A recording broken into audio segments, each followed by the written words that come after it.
Hi hello வணக்கம். இதுதான் என்னுடைய ஃபஸ்ட்டு வீடியோ. எள்ளு உருண்டை செய்யலான்னு சொல்லிட்டு ரெடி பண்ணியிருக்கேன். முதல்ல ஒரு வான் சட்டியில் வந்துட்டு ஒரு குண்டால ஆரிய மாவு எடுத்து போட்டுக்கோங்க, நல்லாயிருக்கும். அதை போட்டுட்டு கொஞ்சமாக தண்ணி ஊற்றி உங்களால் எவ்வளோ இதாக நல்லா பேய முடியுமோ அந்த மாதிரி நல்லா பேய்ச்சிக்கோங்க. நான் இப்போ தான் ஃபஸ்ட் டைம் எள்ளு உருண்டை வீடியோ பார்த்து தான் செஞ்சுருக்கேன். நல்லா வந்திருக்கு. நீங்களும் அந்த மாதிரி செய்யுங்க, நல்லாயிருக்கு. நல்லா நல்லா மாவு பேய்ஞ்சிக்கோங்க. ஃபுல்லாக செஞ்சுட்டு ஃபஸ்ட் டைமுங்கிறதுனால நல்லா பேய்ச்சிட்டு நல்லா 2 கையிலலாம் இது அழுத்துற அளவுக்கு பேய்ஞ்சிக்கோங்க. நான் அதுக்கு தேவையான எள்ளு எடுத்து வச்சுருக்கேன். எள்ளு 1 கப் எடுத்திருக்கேன். அப்புறம் வெல்லம் 1/2 கிலோ எடுத்திருக்கேன். அப்புறம் வேர்க்கடலை 1/4 கிலோ எடுத்திருக்கேன். வேர்க்கடலை 4 எடுத்து நல்லா எடுத்து வச்சுக்கோங்க. அப்புறமேட்டு அந்த தட்டி எடுத்து தோசை பதத்துக்கு எடுத்து வச்சுக்கோங்க. ஆனால் நல்லாயிருக்கும் டேஸ்ட்டு. எங்கள் அம்மா அதை எடுத்து திருப்பி போடுறப்ப எல்லாம் உடஞ்சிருச்சு. இருந்தாலும் நான் ரிட்டன் அதை எடுத்து நல்லா வேக வச்சு எடுத்து திரும்ப 2வது எல்லாம் ஃபுல்லாக எடுத்து போட்டு வச்சுட்டேன். எங்கள் அம்மா தான் எடுத்து செஞ்சிட்ருக்காங்க. அப்புறம் அடுத்தது நல்லா எண்ணெய் வறுத்துக்கோங்க. நல்லா அது வறுக்கிறப்பயே அந்த ஸ்மெல் நல்லா சூப்பராக இருக்கும். வாசம் நல்லா இருக்குது. அந்த வறுக்கிற வாசம் அதை வறுத்துட்டு அடுத்து வந்து கடலையும் போட்டுக்கோங்க. நம்ம வந்து கடலப்பட்டை தான் சொல்லுவோம். அந்த கடலப்பட்டை நல்லா ஃபுல்லாக நல்லா வறுத்துக்கோங்க. அதுவும் நல்லா வாசமாக இருக்கும்.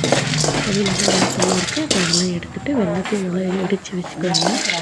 அப்புறமேட்டு இந்த தோசை மாவு உடச்சு ரெடி ஆகிடுச்சு. அதை எடுத்து வச்சுட்டு அடுத்து நம்ம வந்து வெள்ளத்தையும் நல்லா உடச்சி வச்சுருக்கோமா. இப்போ நம்ம வந்து மிக்ஸி ஜாரில் வெல்லம், அடுத்து வந்து வெல்லம் ஃபஸ்ட்டு எவ்வளோ இடிக்க முடியுமோ நான் அதை பார்த்துட்டு நான் கொஞ்சம் வெல்லம் போட்டு அதில் கொஞ்சம் வேர்க்கடலை போட்டுட்டேன். வேர்க்கடலையும் போட்டுட்டு நல்லா அதுக்கு அடுத்தது வந்துட்டு நம்ம சுட்டு வச்சுருக்கோங்களா பார்த்திங்களா, அந்த மாவையும் நான் போட்டுட்டேன். அந்த அடையை எடுத்து போட்டுட்டேன்.